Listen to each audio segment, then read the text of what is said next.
बिस्मिल्लाहिर्रहमानिर्रहीम। गनीउर्रहमान यूसुफ जी हाजिर है आपकी खिदमत में जापान से। हमारे बहुत ही प्यारे सीनियर और मुस्लिम लीग नून के सरपरस्त आला जो इस वक्त 3-4 मुल्कों का दौरा करने के बाद जापान वापस आ चुके हैं और हमें बहुत खुशी है क्योंकि ये हमारी कम्युनिटी के सीनियर तरीन यानी कि इनके जापान में 30-35 साल हो गए हैं और हमारी भी 40 साल उम्र है। तो माशाल्लाह अगर आप ये कहें कि जैसे ये मुस्लिम लीग नून के सरपरस्त आला हैं और पाकिस्तान में माशाल्लाह पार्लियामेंट वगैरह और सियासी लोगों से भी काफ़ी मुलाकात करके आए हैं, यहाँ तक कि पाकिस्तान में पार्लियामेंट में वज़ीर-ए-आज़म की सीट पे भी बैठ के आए हैं। तो मैं इनसे आस रहा था कि आप वज़ीर-ए-आज़म की सीट पे बैठ के आए हैं तो आप हमारे कम्युनिटी के भी वज़ीर-ए-आज़म हैं। तो हमें बहुत खुशी हुई, हमारे भी कम्युनिटी के सरपरस्त आला हैं सब के, और इनकी तो बहुत सारी पॉजिटिव बातें बहुत अच्छी हैं और हमें खुशी होती है कि ये हम सब को लेके चलते हैं। तो हम चाहते हैं कि हमारे ये सरपरस्त आला हैं जापान के सब के, तो इनसे हम पूछते हैं कि ये 2-3 मुल्कों का जो दौरा करके आए हैं और आखिर में जो पाकिस्तान में आए थे, पाकिस्तान में जो इन्होंने हालात देखे, पाकिस्तान में सीनियर लोगों के साथ मुलाकातें की और जापान कम्युनिटी के लिए PIA वगैरह और पाकिस्तान कम्युनिटी के लिए क्या रिक्वेस्ट करके आए हैं, क्या काम करके आए हम इन्हीं की ज़बानी सुनते हैं। जी हमारे मोहतरम सरपरस्त आला राना इब्रार साहब, आप ज़रा तफसील से हमें बताएं। अस्सलाम वालेकुम। मेरे तमाम दोस्त अहबाब जो जापान में और ओवरसीज़ में हैं और पाकिस्तान में हैं, उन सब को मेरी तरफ से सलाम, और जनाब यूसुफ गनी साहब को ख़ासकर आज अपने गुनागू मसरूफियत से टाइम निकाल के ये आए हैं इधर, इनका भी शुक्रिया। बाकी मैंने विज़िट किया एक तो ज़ाती नौयत के 1-2 कंट्री में गया हूँ अपने निजी मामला थे, और बाकी पाकिस्तान में जो सबसे बड़ा वाक़या हुआ है वो 9 मई का वाक़या है। 9 मई के वाक़या के बाद पाकिस्तान में बहुत बड़ी तब्दीली आई है और लोगों का रुख जो है वो चेंज हो गया, और जो असल चेंजिंग आई है वो ये मुस्बत है कि लोग अपने मुहाफ़ज़ों से, जो मुल्क के मुहाफ़िज़ हैं, जो मुल्क की सरहदों की हिफाजत करने वाले हैं, और हम लोगों को इज़्ज़त और आबरू से और पुरसकून नींदें मुहैया करते हैं और अपने आप को उस मुल्क की खातर जो जान के नजराने पेश करते हैं, वो पाकिस्तान की पाक फौज है। और उसके लिए जो मोहब्बत पहले थी लोगों के दिल में, वो उससे भी 50 गुना ज्यादा अब मुहब्बे वतन लोग हो गए हैं और अपनी फौज से और उन जवानों से और उन शोहदा के खानदानों से वो अपना इज़हार यकजहती कर रहे हैं। और उसी वजह से एक तब्दीली थी जो इमरान खान नियाज़ी साहब की सूरत में जो नारा उन्होंने लगाया था, वो सारा ही गेम जो है चेंज हो गई, और उन्हीं के दोस्त साथी जो उनके साथ जीना मरना और हमेशा साथ रहना, और यहाँ तक कहना कि हम तो काउंसलर भी नहीं बन सकते अगर इमरान का नाम का बोर्ड ना हमें मिले, वो सारे लोग इस तरह गिरे हैं जैसे खजान में पत्ते गिरते हैं, और बिल्कुल एक अलहदा से चेंज आ गई। और जो उनके जहांगीर तरीन साहब थे, उन्हें अपनी अलहदा इस्तेकाम पाकिस्तान पार्टी का जो है वो भी बना दी और उसको रजिस्ट्रेशन कर दी। चीज़ ये नहीं है, पार्टियां बनती हैं जाती हैं, किसी पार्टी में बाज़ दफ़ा एक वक़्त था कि ये पीपल पार्टी के जुल्फ़िकार अली भट्टू साहब, कोई पाकिस्तान का घर ऐसा नहीं होगा जिसके ऊपर उनका झंडा नहीं लगा होता था, और फिर वही वक़्त आया कि जुल्फ़िकार अली भट्टू को जो है वो नामो निशान मिटा दिए उसको, उनको मतलब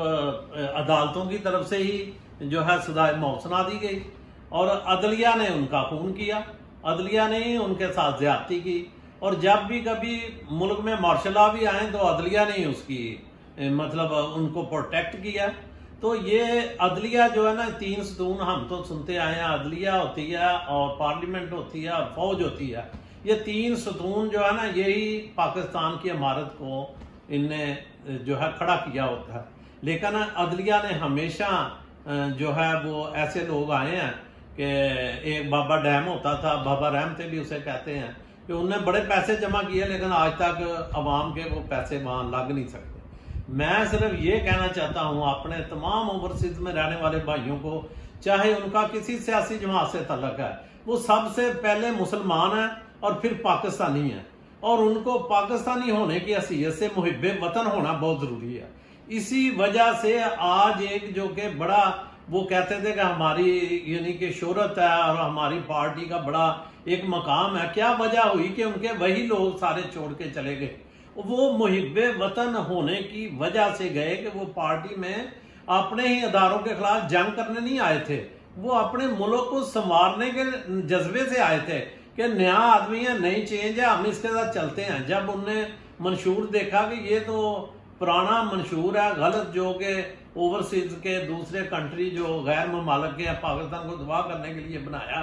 वो पाकिस्तान की फौज की मोहब्बत उनके सीने से निकालना चाहते थे, लेकिन वो तो सीने के अंदर है। पूरी पाकिस्तान की कौम जो है उसका दर्द जो है वो अपने शोधा के साथ है, तो वो कैसे वो खत्म हो सकता था। तो ये कहते हैं ना कि अपने पांव पे आप कुल्हाड़ी मार ली उनने, वो गलती हो गई है और वो भुगत रहे हैं। लेकिन आप लोग कम अज कम अब ये मत करेंगे अपने पाकिस्तानी भाइयों को, ना तो नून लीग वाले गालियां दे उनको, ना वो इनको गालियां दे, अपने तमाशे ना लगाएं, ना पाक फौज के खिलाफ जाएं, अपने मुल्क के मुहावजों के साथ और मुल्क के साथ मुहिब्बे वतन होने का जज्बा लेके पक्के और सच्चे पाकिस्तानी बनकर तो काम करें जहां भी हैं। मेरी तो यही है। बाकी ठीक है, किसी ने अपनी मर्जी से किसी का गले में पटका डालना है, किसी ने किसी पार्टी का डालना है, उसको आजादी है, वो करे, लेकिन मुहिब्बे वतन रहें, पाक फौज के साथ मोहब्बत करें, मुल्क के साथ मोहब्बत करें। यही मेरा तो पैगाम है जापान में रहने वालों को भी कि भाई एक दूसरे की बातें सुन के एक दूसरे के जो है वो टांगे मत खींचे, एक दूसरे का साथ दें, ओवरसीज में भी और पाकिस्तान में। राना साहब माशाल्लाह आपने बहुत अच्छा पैगाम दिया, पॉजिटिव पैगाम के लोगों को कि लोग आपस में प्यार मोहब्बत और मुल्क से मोहब्बत करें, पाक फौज से मोहब्बत करें, वोट जिस मर्जी को दें पर जो है ना अपनी फ़ौज के ख़िलाफ़, अपने मुल्क के ख़िलाफ़ और अपनी पार्टियों मुखालिफ पार्टियों के ख़िलाफ़ गालम गलोच और गलत किस्म की ज़बान या गलत किस्म के जो हालात इस वक्त बने हुए हैं वो ना बनाएं, मुल्क का सोचें। बहुत अच्छा आपने कहा। राना साहब आप माशाल्लाह पाकिस्तान में बहुत सारे सियासी लोगों से भी मिल के आए हैं, तो ज़रा थोड़ा सा 1-2 मिनट उनके बारे में भी बता दें, किन किन से आपकी मुलाकातें हुई हैं और जापान के लिए आपने क्या उनसे रिक्वेस्ट की है। देखें जी, पाकिस्तान के लिए तो तमाम रहनुमाओं से जिनसे मुलाकात हुई, कुछ सोशल मीडिया पे मैंने डाली हैं, कुछ नहीं डाली, लेकिन हमारी गवर्नमेंट जो इस वक्त है, मियाँ शहबाज शरीफ वजीर आजम पाकिस्तान है, उनने अभी 2 दिन पहले 1 दिन पहले बजट जो है इसाकदार साहब ने जो है वो पेश किया, और इतना बेहतरीन, इतने कलील अरसे में 1 साल की गवर्नमेंट को, और जब IMF की तरफ से अभी तक एग्रीमेंट भी नहीं हुआ, फिर भी इसके बावजूद उनने पाकिस्तान के तमाम वो जो सरकारी अदारों में मुलाजमीन हैं जो लाखों की तादाद में हैं, और जो जितने भी मुलाजमीन ग्रेड 1 से लेके 16 तक और 16 से लेके ऊपर तक के सब की 30% और 35% उनने जो है वो सैलरी जो है वो बढ़ाई है, ताकि महंगाई का कुछ ना कुछ बोझ उन पे कम किया जाए। और इसी तरह सूबे भी बना रहे हैं। ओवरसीज के लिए उनने इतनी राहतें दी हैं कि ओवरसीज वाले अगर आके यहाँ जमीन खरीदते हैं तो उनके ऊपर टैक्स फ्री होगा, वो टैक्स नहीं पे करेंगे, बगैर टैक्स पे करने के वो पाकिस्तान में जमीन खरीद सकते हैं। डॉलरों की गुंजाइश की है उनने कि इतने तक पैसे ला सकते हैं। गाड़ियों में, छोटी गाड़ियों में उनको रियायत कर दिया टैक्सेस से, कि 1000 सीसी की जो गाड़ियां हैं उसमें टैक्स बहुत कम कर दिया उन्होंने। तो ये ओवरसीज के लिए सारे काम जो मुस्लिम लीग की हुकूमत ने किए हैं वो कोई नून लीग के लिए नहीं किए, पूरे पाकिस्तानी कौम के लिए किए हैं, और तमाम पार्टियों के कारकुनान उससे फायदा उठा सकते हैं। तो ओवरसीज के लिए जब भी हम गए, हमने तो यही बात की है कि हम लोग ज़र मुबादला की सूरत में, हमारा नाम तो बहुत इस्तेमाल किया जाता है इलेक्शनों में, तकरीरों के दौरान, हमें सहूलतें भी दे। हम अगर प्रदेश में हैं तो जब प्रदेश से आकर यहाँ प्लाट खरीदते हैं तो हमारे प्लाटों पे कब्जे हो जाते हैं, हमें तहफ़्फ़ुज़ दें कि कम से कम ओवरसीज वाले जो हैं उनके साथ ज्यादती नहीं होगी। और उनने फिर ये भी कानून लागू किया कि जो लोग, एक लिमिट रखी है उनने कि साल में इतने पैसे जो हैं वो पाकिस्तान भेजते हैं, उन्हें एक कार्ड, स्पेशल डायमंड कार्ड जारी किया जाएगा और उनको वीआईपी तरीके से एयरपोर्ट से इन किया जाएगा। वो रिस्पेक्ट होगी, जैसे पहले ग्रीन चैनल टाइप होता है, इसी तरह उनको वीआईपी इज्जत दी जाएगी। तो ओवरसीज के लिए काफी कुछ हो रहा है और मजीद होगा। राना साहब, जापान कम्युनिटी के लिए आपने उनसे क्या रिक्वेस्ट की है, पीआईए वगैरह या कोई और इस तरह की कोई? देखें जी, पीआईए का तल्लक कम्युनिटी का, ये जो है मुस्लिम लीग का दौर था जब 50 साल पहले पीआईए का आगाज किया गया जापान के साथ, और 50 साल वो जो पाकिस्तान से फ्लाइटें आती थी और जाती थी वो इमरान खान साहब की पीटीआई की हुकूमत में खत्म हो गई, और 50 साल इनका जो वहाँ डेस्क था वो भी खत्म कर दिया हमने। तो अभी ये इलेक्शन आ रहे हैं, करीब मेरा ख्याल 50-52 दिन रह गए हैं, तो उसमें ऐलान हो ही जाना है अगस्त सितंबर में। तो हुकूमत भी आरजी जो बनती है वो आ जाएगी, और उसके बाद इलेक्शन के जो गवर्नमेंट आएगी वो अगले पीआईए के मुतल्लक कर सकती है। अभी पीआईए का किसी किस्म का कोई फैसला नहीं हुआ,